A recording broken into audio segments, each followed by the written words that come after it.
Read by Olivia. A Year with the Birds by W. Warde Fowler. Preface.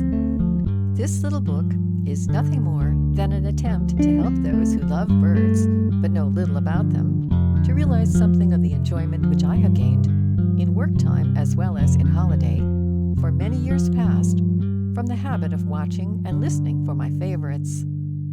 What I have to tell, such as it is told in close relation to 2 or 3 localities, an English city, an English village, and a well-known district of the Alps. This novelty, if it be one, is not likely, I think, to cause the ordinary reader any difficulty. Oxford is so familiar to numbers of English people, apart from its permanent residents, that I have ventured to write of it without stopping to describe its geography, and I have purposely confined myself to the city and its precincts in order to show how rich in bird life an English town may be.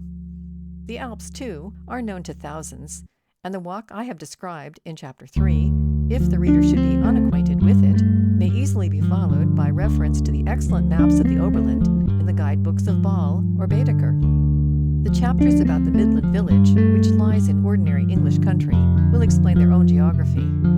One word about the title and the arrangement of the chapters. We Oxford tutors always reckon our year as beginning with the October term and ending with the close of the long vacation. My chapters are arranged on this reckoning to an Oxford residence from October to June, broken only by short vacations, succeeds a brief holiday in the Alps, then comes a sojourn in the Midlands, and of the leisurely studies which the latter part of the long vacation allows, I have given an ornithological specimen in the last chapter.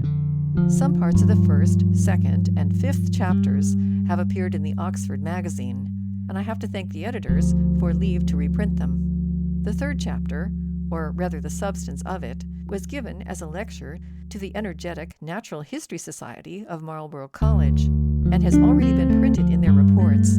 The 6th chapter has been developed out of a paper lately read before the Oxford Philological Society. The reader will notice that I have said very little about uncommon birds, and have tried to keep to the habits, songs, and haunts of the commoner kinds, which their very abundance endears to their human friends.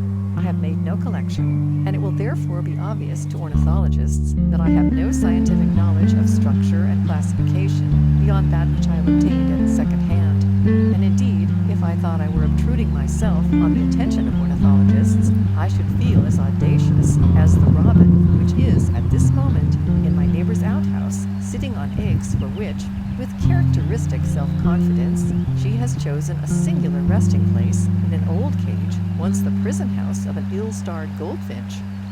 There are few days, from March to July, when even the shortest stroll may not reveal something of interest to the careful watcher.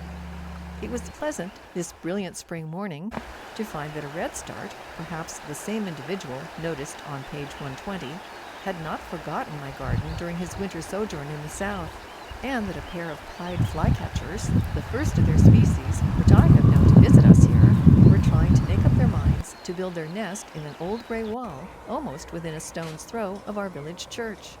Kingham, Oxfordshire, April 24, 1886. End of preface.